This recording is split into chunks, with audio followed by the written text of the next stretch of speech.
ദൈവത്തെ ദർശിച്ചവരാണ് വിശുദ്ധർ.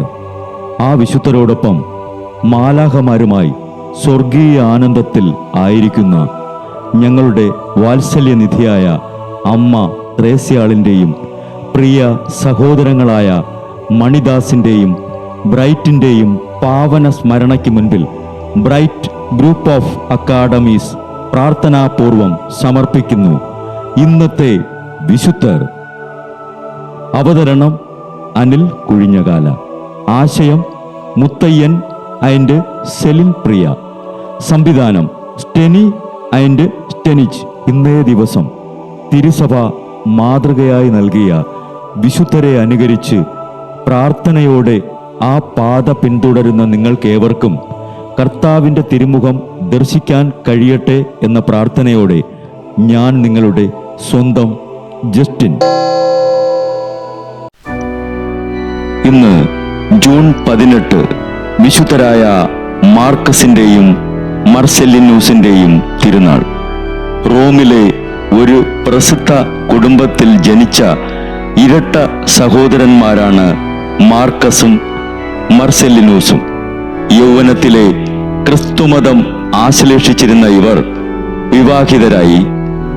284 ക്രിസ്തുമത മർദ്ദക പ്രവീണനായ ഡയോക്ലിഷ്യൻ വാഴ്ച ആരംഭിച്ചത്. അദ്ദേഹം സ്വന്തമായി ഒരു മതപീഡനം വിളംബരം പ്രസിദ്ധം ചെയ്തെങ്കിലും പൂർവ വിളംബരങ്ങളെ അടിസ്ഥാനപ്പെടുത്തി മതപീഡനം ഉഗ്രമായി നടത്തി. മതപീഡനത്തിന്റെ ഇരകളാക്കി മർക്കസിനെയും മർസെല്ലിനൂസിനെയും ജയിലിലടയ്ക്കാൻ ഗവർണർ ക്രൊമേഷ്യസ് ആജ്ഞാപിച്ചു.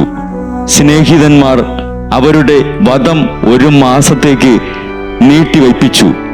അവരെ നിക്കോസ്ട്രാറ്റൂസിന്റെ വീട്ടിലേക്ക് മാറ്റി താമസിപ്പിക്കുകയും ചെയ്തു. അവരുടെ വിജാതീയ പിതാക്കന്മാരും ഭാര്യമാരും കൈക്കുഞ്ഞുങ്ങളും വന്ന് അവരോട് മരിക്കാതിരിക്കാൻ അഭ്യർത്ഥിച്ചു. ചക്രവർത്തിയുടെ അംഗരക്ഷക സൈന്യത്തിലെ ഒരംഗമായിരുന്ന വിശുദ്ധ സെബാസ്റ്റ്യൻ ദിനംപ്രതി ഇവരെ സന്ദർശിച്ചു രക്തസാക്ഷിത്വത്തിന് പ്രേരിപ്പിച്ചുകൊണ്ടിരുന്നു.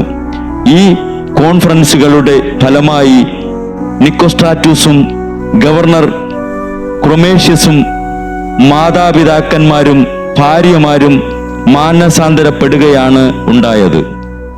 കാസ്റ്റലൂസ് എന്ന ഒരു ക്രിസ്തീയ ഉദ്യോഗസ്ഥൻ മാർക്കസിനെയും മർസെല്ലിനൂസിനെയും രാജകൊട്ടാരത്തിൽ തന്നെ ഒളിപ്പിച്ചു. താമസിച്ചില്ല. ടൊർക്വാറ്റൂസ് എന്ന ഒരു മതത്യാഗി ഇവരെ ഒറ്റിക്കൊടുത്തു. ക്രൊമേഷ്യസിന് പകരം വന്ന ഫാബിയൻ മർക്കസിനെയും മർസെല്ലിനൂസിനെയും 2 തൂണുകളിന്മേൽ ആണി തറപ്പിച്ചു. പിറ്റേ ദിവസം കുന്തം കൊണ്ട് കുത്തിക്കൊന്നു. വിശുദ്ധരെ, ഞങ്ങൾക്കു വേണ്ടിയും ലോകം മുഴുവനും വേണ്ടി പ്രാർത്ഥിക്കണമേ.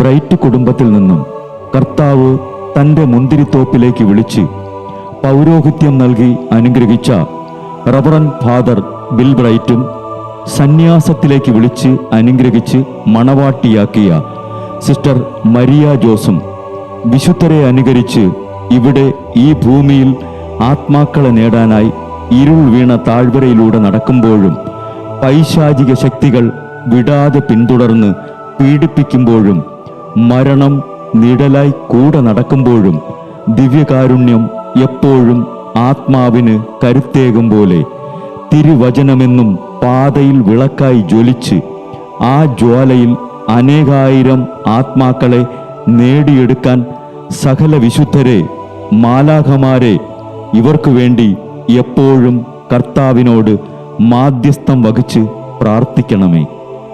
അനുദിന വിശുദ്ധർ നടന്ന വഴിയെ നടക്കുന്ന ഇവർക്ക് പിന്നാലെ കൽപ്പനകൾ പാലിച്ച് കരുത്തോടെ നടക്കുന്ന ഞങ്ങളും ഞങ്ങളുടെ പ്രിയപ്പെട്ടവർക്ക് അരികിലെത്തി നിത്യസൗഭാഗ്യം പങ്കിടാൻ അനുഗ്രഹമരുളണമെന്ന് കർത്താവേ, അങ്ങയോട് ഞങ്ങൾ പ്രാർത്ഥിക്കുന്നു.